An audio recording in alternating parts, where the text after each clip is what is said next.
MS Subbalakshmi గారు పాట పాడుతుంటే ఈ దేశానికి చెందని వ్యక్తి, కళ్ళు లేవు, చెవులు లేవు, మాట్లాడితే ఎవరికి అర్థం కావు. హెలెన్ కెల్లర్ అని ఆవిడ విదేశాల నుంచి వచ్చి, ఆవిడకో శక్తి ఉండేది. ఆవిడ కళ్ళు లేకపోయినా ఎవరినైనా ముట్టుకుంటే ఆ వ్యక్తి యొక్క బలము బలహీనత అన్నీ చెప్పేసేది. ఆశ్చర్యపోయి హెలెన్ కెల్లర్ భారతదేశానికి వచ్చినప్పుడు అప్పటి ప్రధానమంత్రి జవహర్లాల్ నెహ్రూ గారు పిలిపించుకుని తనని ముట్టుకోమన్నారు. హెలెన్ కెల్లర్ నెహ్రూ గారిని ముట్టుకుని నెహ్రూ గారి బలాలు బలహీనతలు ఆయన జీవితం అన్ని చెప్పేసింది. అటువంటి హెలెన్ కెల్లర్ ఎంఎస్ సుబ్బలక్ష్మి గారు పాట పాడుతుంటే ఆవిడ వినలేరు. సుబ్బలక్ష్మి గారి పక్కనే వేదిక మీద కూర్చుని కంఠం కింద చెయ్యి పెడతానని అడిగారు. సుబ్బలక్ష్మి గారు అంగీకరించారు. ఆవిడ వన్రాయ్ ఇల్లం గోవిందా అన్న కీర్తన పాడుతుంటే కంఠం కింద వేలు పెట్టి వలవల వలవలవల ఏడ్చేసి, ఈమె గాయకురాలు కాదు, ఈమె గంధర్వ కాంత, ఇది దేవతలు మాత్రమే పాడగలిగిన పాట, ఇది మనుష్యులకు సాధ్యం కాదు.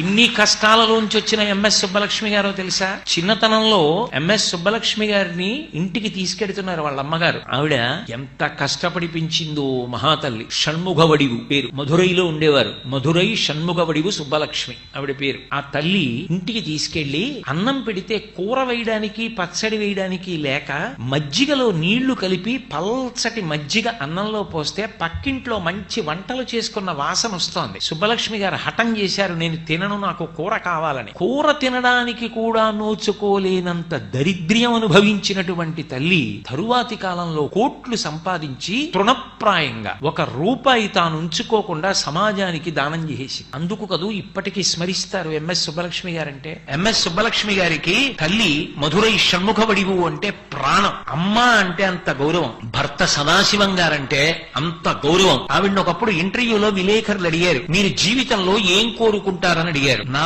భర్త తర్వాత ఒక నిమిషం కూడా నేను బ్రతకకూడదని కోరుకుంటున్నాను, నా భర్త కన్నా ముందు వెళ్ళిపోవాలని కోరుకుంటున్నానన్నారు. అంత గొప్ప ఇల్లాలు. ఆఖరణ ఆవిడ ప్రాణత్యాగం అయితే, ఆవిడ శరీరం వదిలిపెట్టేస్తే పరిగెత్తుకొచ్చిన మొదటి వ్యక్తి ఎవరో తెలుసా?